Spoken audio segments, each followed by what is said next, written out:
Recently, I've been debating how my life could be if I'd never thought of going back to university, if I'd never thought to take a risky opportunity to make the most of my intelligence and creativity. I've had my nose to the grindstone repeatedly, earning only slightly more than what the man was taxing me, and if my blood, sweat and tears were a currency, I'd be a millionaire by this point pretty easily. And believe me, this change has taken more than its fair share of plasma and perspiration in overcoming the abundant complications in patching up a 12-month gap in my education. So maybe I ought to offer up an explanation for my deviation from the path pointing me at qualifications. I was an achiever, I was exceeding expectations, but with everything I learned I couldn't help but foster irritation. See, I lost patience with the so-called scribes who derided my lines but whose writing was worse than mine, who criticised the literary workings of my mind because they never took the time to try and bring their views in line with mine, but rather they canonised what they called classic authors and wouldn't dare to dip a toe to test the tides of new poetic waters. They told me poetry was only for the page and only ignoramus failures had to publish on the stage.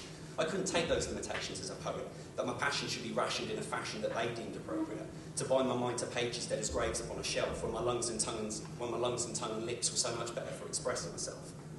Such depressing perspectives on prospective futures made me doubt the definitions devoutly spouted by my tutors. There was so much more potential than they could possibly perceive, and if they couldn't satisfy me, then I guessed I had to leave.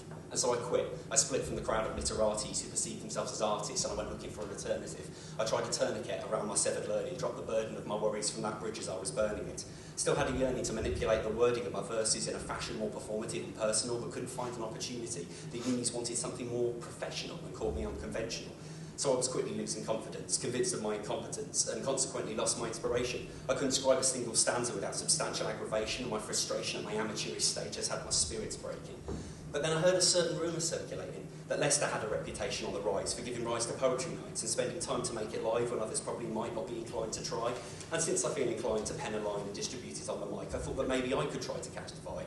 So I spent the night in Leicester listening to lyrics and spent the next day in Montfort checking modules out and meeting tutors. And it was beautiful. Far more than simply suitable. I felt like I was destined to descend on Leicester as a student.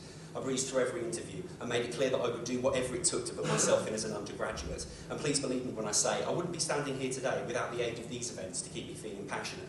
To go from feeling like I couldn't write a single verse to getting praise for my performances, it almost seems absurd. And even though De Montfort was what got my attention first, I know I wouldn't stay in Leicester if it wasn't for the Y and word.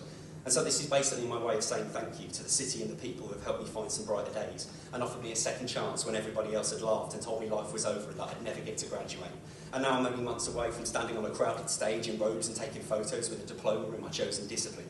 And I'm so happy I was capable of making it, I felt compelled to spell it out in poetry. So thanks for listening.